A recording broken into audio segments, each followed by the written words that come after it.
नमस्कार. चवींच्या बाराखडीमध्ये आपलं स्वागत आहे. चला तर आपण एका नवीन रेसिपीला सुरुवात करूया. गॅसवर मी कुकर घेतला.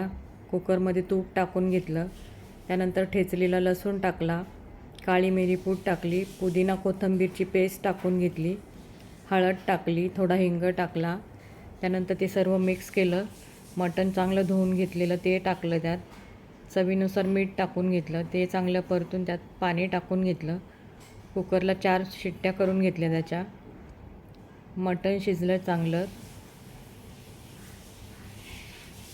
त्यानंतर तूप टाकून घेतलं मी कुकरमध्ये. परत गॅसवर कुकर ठेवून तूप टाकलं. तुम्ही बघू शकता मटण पण चांगलं शिजलं आहे. तुम्ही नक्की करून बघा ही रेसिपी, खूप छान लागते. तूप गरम झाल्यानंतर अख्खा गरम मसाला टाकला. त्यात जिरं पण टाकून घेतले, ते परतून घेतले. त्यानंतर कांदा टाकला त्यात, तो पण परतून घेतला छान. आणि इंद्रायणी तांदूळ मी स्वच्छ धुवून घेतले होते, ते टाकून घेतले. मटणाचा जो स्टॉक होता ना तो पण टाकला त्यात. त्यानंतर मटणची जी हड्डी असते ना ती टाकून घेतली त्यात. नंतर मीठ टाकलं थोडंसं.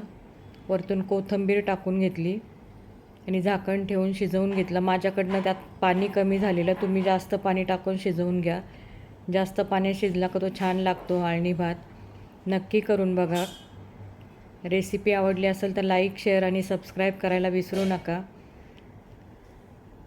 रेसिपी बघितल्याबद्दल धन्यवाद.